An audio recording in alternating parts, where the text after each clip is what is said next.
தெரியாமல் போனதோ இந்த இறைவனுக்கு சரி செய்து விட்டானே.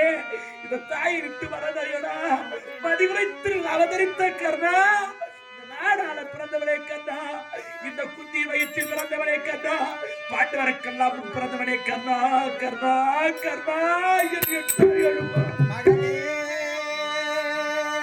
மகனே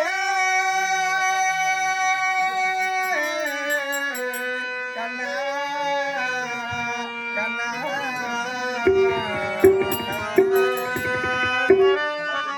உயிரோடு இருக்கின்றவர் என் தாயானவளையும் மகனே மகனே என்று அழைத்ததையும் சரியாக நான் கேட்கவில்லை.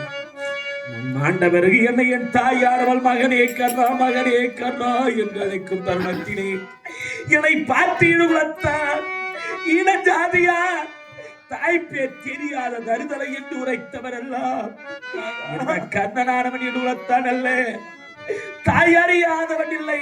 இந்த கண்ணுடைய தாய் புன்னமாதேவி உலகமே போற்றும் பாண்டவரின் அண்ணன் இந்த கண்ணன். இது தெரியாமல் கண்ணனை பழித்து விட்டோமே. இதை ஏசிய போதெல்லாம் என் தலை குனிந்தது. ஆனால் நான் தலை சாய்ந்த பிறகுதான் என் பெருமை தலை உயர்ந்தது.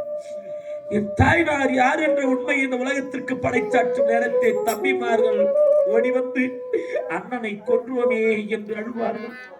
அந்த நேரத்திலே ஐயா கணவனை இழந்த பாவி ஐயா, இந்த கண்ணனுடைய மனைவி ஐயா என்று நீ உரைத்தார். சுவாமி அண்ணனை கொண்டு விட்டு நீயாவது காப்பாற்றுவோம் என்று உன்னை காப்பாற்றுவார்கள். சுவாமி நாதா, இருக்கும் வரை உனக்கு எந்த சுகத்தையும் தரவில்லை. இல்லை நாதா, புகழும் தரவில்லை. செத்தான் கண்ணு சீர்கத்தால் பொன்மாலை என்று இந்த வரலாறு எழுதட்டும். நான் போகிறேன் கண்ணே. நான் வந்த நேரமும் பொல்லாத நேரம்.